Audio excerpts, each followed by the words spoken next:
చాలా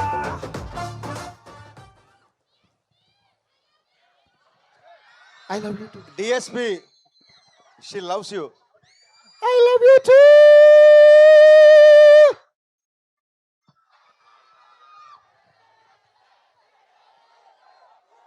good evening.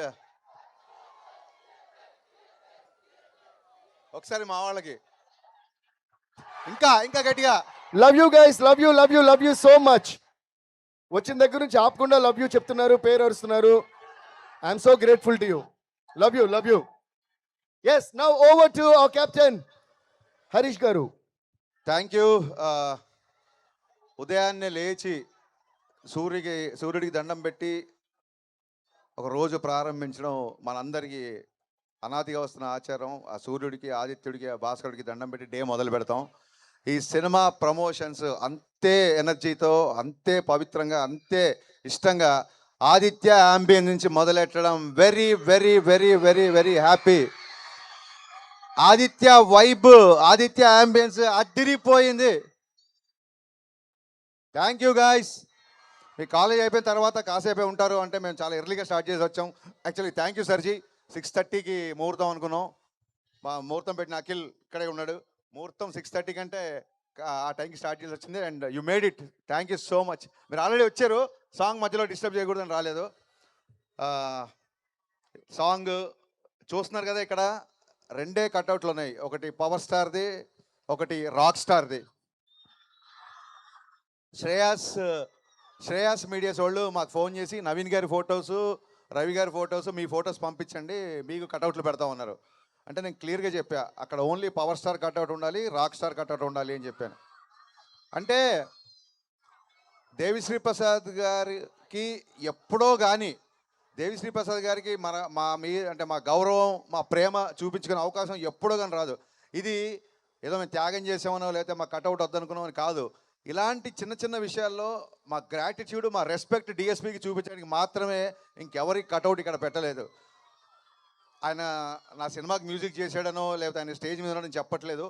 ఆయన ఆనందం సినిమా చేస్తున్నప్పుడు నేను అసిస్టెంట్ డైరెక్టర్ కూడా కాదు. నేను ఆనందం సినిమా చూసి బయటకు వచ్చి లైఫ్లో ఎప్పుడైనా సరే ఈ మ్యూజిక్ డైరెక్టర్తో పనిచేస్తే చాలు దేవుడు అని దేవుడిని కోరుకున్నాను. దేవుడు ఒక్కసారి కాదు 3 సార్లు ఇచ్చాడు.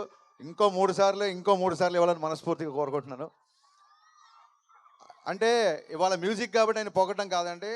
డిఎస్పీ అనేది నాకు జస్ట్ మ్యూజిక్ డైరెక్టర్ కాదు, నా ఫ్రెండ్ కాదు, నా బ్రదర్ కాదు. ఆయన చెప్పినట్టు DSP is an emotion for me. DSP is an emotion for me. అంటే ఎలాంటి ఎమోషన్ అంటే, నిన్నటి వరకు అసిస్టెంట్ డైరెక్టర్గా ఉన్న ఒక వ్యక్తిని తన మ్యూజిక్తో ఓవర్ నైట్లో స్టార్ డైరెక్షన్ చేసే సత్తా ఉన్న ఏకైక మ్యూజిక్ డైరెక్టర్ డిఎస్పీ. ఈ విషయం ఆయనతో చాలాసార్లు చెప్తే ఇలా అంటే, సర్జీ నాదేం లేదు, డైరెక్టర్ సిచ్యువేషన్ బట్టే పాట వస్తుంది, డైరెక్టర్ని బట్టే మ్యూజిక్ వస్తుంది అని చెప్పి తన కష్టాన్ని కూడా మా ఖాతాలోకి అవలీలగా వేసేసి అలా నవ్వుతూ వెళ్ళిపోతుంటాడు డిఎస్పీ. అందుకే డిఎస్పీ అంటే నాకు ఇష్టం, ప్రాణం.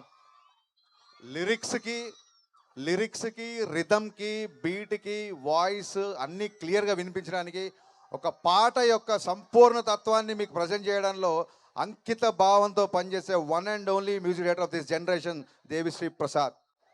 సర్జీ పొగడం కాదు సర్జీ, తన గురించి తనకు తెలియదు. ఏదైనా చిన్న ట్యూన్ ఏదైనా యాడ్ చేయాలన్నా, సర్జీ ఇక్కడ ఒక ట్రంపెట్ వేద్దాం అనుకుంటున్నా, ఇక్కడ ఏదైనా తబలా అయినా అని చెప్తే ఫోన్ చేస్తాడు. ఏంటంటే సర్జీ అసలు మీరు పర్మిషన్ అడుగుతారు ఏంటి, మీరు ఎవరు, మీరు India's number 1 music director, Pushpa 2 తర్వాత 5 బిలియన్ వ్యూస్ ఏంటి ఇంప్రెషన్స్ ఉన్న ఆల్బమ్ చేసిన వ్యక్తి ఇక్కడ ఇది యాడ్ చేయొచ్చా, అక్కడ చేయొచ్చా అని చెప్పి మళ్ళీ ఫస్ట్ సినిమాకి పనిచేసినట్టు పనిచేస్తుంటే ఆ వ్యక్తికి సాష్టాంగ నమస్కారం చేయకుండా ఇంకేం చేయగలుగుతాం. సర్జీ I love you so much. ఇంతకంటే మీ గురించి నాకు ఇంకా చాలా చెప్పాలని ఉంది. But సర్జీ truly honored to be associated with you for the 3rd time and looking forward for many more times. Next ఈ సినిమా ఇందాక మీరు చూసిన సాంగ్ అంత గ్రాండ్గా రావడానికి కానీ, నేను అనుకున్న దానికంటే నాకు ఎక్కువ ఇచ్చే నిర్మాతలు మా నవీన్ ఎర్నేని గారు, రవిశంకర్ గారు. నిజంగా చెప్తానండి, వాళ్ళిద్దరు లేకపోతే ఈ సినిమా లేదు, నేను లేను. పాండమిక్లో నేను ఆ టాపిక్ మళ్ళీ వస్తాను. వీళ్ళిద్దరి సపోర్ట్ ఎంతగా ఉంటుందంటే, ఏదైనా చేద్దాము అంటే ఎంత అవుద్దండి అని అంటారు తప్ప అంతెందుకు అవుద్దండి అని ఏ రోజు అనలేదు. ఏ రోజు అనలేదు. ఒక ఫ్యామిలీలో అమ్మ గారాబం చేస్తే నాన్న స్ట్రిక్ట్గా ఉంటాడు, నాన్న గారాబం చేస్తే అమ్మ స్ట్రిక్ట్గా ఉంటుంది. అప్పుడే ఆ ఫ్యామిలీ, ఆ కుటుంబం బ్యాలెన్స్గా ఉంటుంది. అలాగా నవీన్ గారు డైరెక్టర్స్ అందరినీ ప్యాంపర్ చేస్తుంటారు. మా రవి గారు ఫాదర్ లాగా చాలా స్ట్రిక్ట్గా ఉంటారు. బట్ అలాగని చెప్పి ఎవరిని వదలరు, మాతో ట్రావెల్ అవుతుంటారు. ఇవాళ ఈ ప్రోగ్రామ్ మొత్తం బ్యాక్ ఎండ్లో ఉండి అంతా ఆయన అబ్జర్వేషన్లో జరుగుతుంది. రవి గారు ఇక్కడ ఉంటే ఇంకా బాగుండేది. వాళ్ళిద్దరూ అంత బ్యాలెన్స్డ్గా ఉన్నారు కాబట్టే రంగస్థలాలు కొట్టినా, పుష్పాలు కొట్టినా ఏ రోజు ఒక మాట ఎక్కువ మాట్లాడలేదు. అలాగే 1, 2 సినిమాలు డిసప్పాయింట్ చేసి ఫ్లాపులు వచ్చినా ఏ రోజు ధైర్యాన్ని కోల్పోలేదు. అంత ప్రెజెన్స్ ఆఫ్ మైండ్, అంత స్థితప్రజ్ఞత ఉంది కాబట్టే మైత్రి సంస్థ ఇవాళ ఇండియాలోనే నెంబర్ 1 ప్రొడక్షన్ హౌస్గా నిలబడింది. సార్ నవీన్ గారు, మీ బ్యానర్లో పనిచేయడం నాకే కాదు ఏ డైరెక్టర్కైనా మైత్రి మూవీస్లో పనిచేయడం అనేది ఒక ఒక వరం. ఇలాంటి ప్రొడ్యూసర్లు దొరకడం అనేది నిజంగా అదృష్టం. ఇది మనస్ఫూర్తిగా పూజ సుకృతం అని చెప్తున్నాను. ఇంత సపోర్ట్ చేసే ప్రొడ్యూసర్ని ఎప్పుడు చూడలేదు. ఎందుకు ఇంత చెప్పాల్సి వస్తుందంటే ఒక విషయం చెప్పాలి మీకు. ఇది కన్ఫెషన్ అనుకోండి లేదా క్లారిటీ అనుకోండి. బయట చాలా ఈ సినిమా మీద చాలా రకాల ఆర్టికల్స్, చాలా రకాల వెబ్సైట్ల మీద, చాలా వెబ్సైట్లలో లేదా మీడియాలో, ఎలక్ట్రిక్ ఛానల్ అన్నిట్లలో కొన్ని రూమర్లు అయితే వచ్చు, కొన్ని వాళ్ళు వాస్తవాలు అనుకుని రాసిండేసి చాలా జరిగినాయి. అందరు రాసిందంటే సినిమా పవన్ కళ్యాణ్ గారి వల్ల లేట్ అయింది అని చెప్పి చాలామంది రాశారు. ఇవాళ నేను ఇక్కడ ఈ ఆదిత్య కాలేజ్ వేదిక చెప్పగలుగుతున్నానండి. మళ్ళీ ఒకసారి అందరికీ క్లారిఫై చేస్తున్నా, ఈ సినిమా పవన్ కళ్యాణ్ గారి వలన ఏ మాత్రం ఆలస్యం అవ్వలేదు, అస్సలు అవ్వలేదు. ఫస్ట్ ఒక కథ అనుకున్నాం. ఫస్ట్ అంటే సినిమా ప్రమోషన్ స్టార్ట్ చేసిన తర్వాత నాకు ఉస్తాద్ భగత్ సింగ్ గురించి కంప్లీట్గా మాట్లాడడానికి దొరికిన అవకాశం వేదిక ఇదే కాబట్టి చెప్తున్నాను. వేరే సినిమా ఫంక్షన్కి వెళ్ళినప్పుడు ఉస్తాద్ అప్డేట్ అనుస్తారు. అప్పుడు మన సినిమా గురించి చెప్పడం కరెక్ట్ కాదని ఎప్పుడు చెప్పలేదు. ఫస్ట్ ఒక కాలేజ్ బ్యాక్డ్రాప్లో లవ్ స్టోరీ అనుకున్నాను. ఎందుకంటే గబ్బర్ సింగ్లో బాగా మాసిగా చూపించారు. నాకు ఆయన ఒక జల్సా ఖుషీ లాగా చూపించాలని చెప్పి ఒక కాలేజ్ బ్యాక్డ్రాప్ లవ్ స్టోరీ అనుకున్నాం.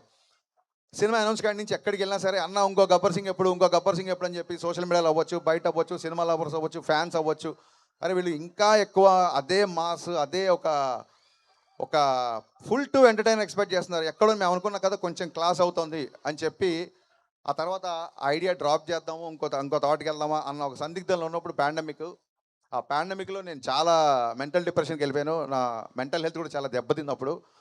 సో ఈ కట్ చేద్దామా ఇంకో కట్ చేద్దామా అన్న సంగీతంలో నా వల్ల కొంచెం టైం వేస్ట్ అయింది. ఆ తర్వాత ఒక రీమేక్ అనుకున్నాము, అది పెద్దగా ఎగ్జైట్ అవ్వలేదు ఎవరము. ఆ తర్వాత అది పక్కన పెట్టేసాము. ఎందుకంటే ఆయన లైనప్స్ చూస్తుంటే కొన్ని క్లాస్ సినిమాలు ఉన్నాయి ఆయన చేస్తున్నప్పుడు. అప్పటికి ఆ సినిమాల అనౌన్స్మెంట్ కూడా వచ్చేసింది. సో డెఫినెట్గా ఇలాంటి పాటలు ఉండే సినిమాలు అయితే లైనప్లో నాకు ఎక్కడ కనబడలేదు. సో డెఫినెట్గా మళ్ళీ ఫ్యాన్స్ అందరూ మళ్ళీ చూసే సినిమా చేయాలి, కొంచెం లేట్ అయినా పర్లేదని చెప్పి మళ్ళీ మా టీం అందరం వర్క్ చేసి కళ్యాణ్ గారికి మళ్ళీ అనుకుని చెప్పిన తర్వాత అందరూ ఎగ్జైట్ అయిన కంటెంట్తో షూటింగ్ వెళ్ళేసరికి ప్రకృతి సహకరించి మరి గ్రహాలు తోడునే ఏంటో తెలియదు, ఇట్స్ నేచర్ తీసుకున్న టైం, అది సహజ సిద్ధంగా ఆ ప్రక్రియ ఇలా జరిగిపోయింది. ఇన్ఫ్యాక్ట్ పవన్ కళ్యాణ్ గారి వల్ల షూటింగ్ చాలా ఫాస్ట్గా అయిపోయింది. ఆయన మమ్మల్ని ఊపిరి ఆడనివ్వకుండా షూటింగ్ చేశారు. అందుకే అంత ఫాస్ట్గా షూటింగ్ అయిపోయిందని చెప్పి వీడియో రిలీజ్ చేసాం. అంటే పొద్దున్నే క్యాబినెట్ మీటింగ్కి వెళ్ళేవాళ్ళు, సరే సార్ విజయవాడకి వెళ్ళిపోయారు కదా ఇంకే వాళ్ళ షూటింగ్ ఉండదంటే రేపు వెళ్ళి వేరే ప్లాన్ చేద్దామంటే సడన్గా సార్ బయలుదేరారు, నైట్ షూట్ చేస్తారని చెప్పి సార్ వాళ్ళ టీం ఫోన్ చేసేవాళ్ళం. ఇమ్మీడియట్గా మేము నైట్ షూటింగ్ ప్లాన్ చేసేవాళ్ళం. అంటే పొద్దునంతా క్యాబినెట్ మీటింగ్ అటెండ్ అయ్యి ఆయన నైట్ ఫ్లైట్కి హైదరాబాద్ వచ్చి మళ్ళీ మార్నింగ్ 3-4 వరకు పనిచేసి జస్ట్ ఇంటికి వెళ్ళి షవర్ చేసి మళ్ళీ ఆయన మంగళగిరి వెళ్ళిపోయిన రోజులు ఉన్నాయి. కొన్నిసార్లు 18 గంటలు 20 గంటలు ఆయన పనిచేసిన సందర్భాలు ఉన్నాయి. ఈ సినిమాకి పవన్ కళ్యాణ్ గారు ప్రాణం పెట్టి పనిచేశారు. మనస్ఫూర్తిగా కళ్యాణ్ గారికి కృతజ్ఞతలు చెప్పుకుంటున్నాను. మరిన్ని విషయాలు డెఫినెట్గా ప్రీలీజ్ ఈవెంట్లో మాట్లాడుకుందాం. అండ్ మా ఫేవరెట్ లిరిసిస్ట్ భాస్కర్ పట్ల అన్నయ్య, ఇందాక దేవి గారు చెప్పినట్టు భాస్కర్ పట్ల గారితో పనిచేస్తుంటే గాల్లో తేలినట్టు ఉంటుంది, ఫుల్ బాటిల్ ఎత్తి దించకుండా తాగినట్టు ఉంటుంది, దమ్ము లాగినట్టు ఉంటుంది. అన్నయ్య మామూలుగా ఎక్కవలేదు. నేను మొన్న ట్విట్టర్లో ఇందాక ట్విట్టర్లో కూడా పెట్టా. అంటే ఆయన చెప్పినట్టు ఎవరు దిగాలుగా ఉన్నా లేచి గంతులేసి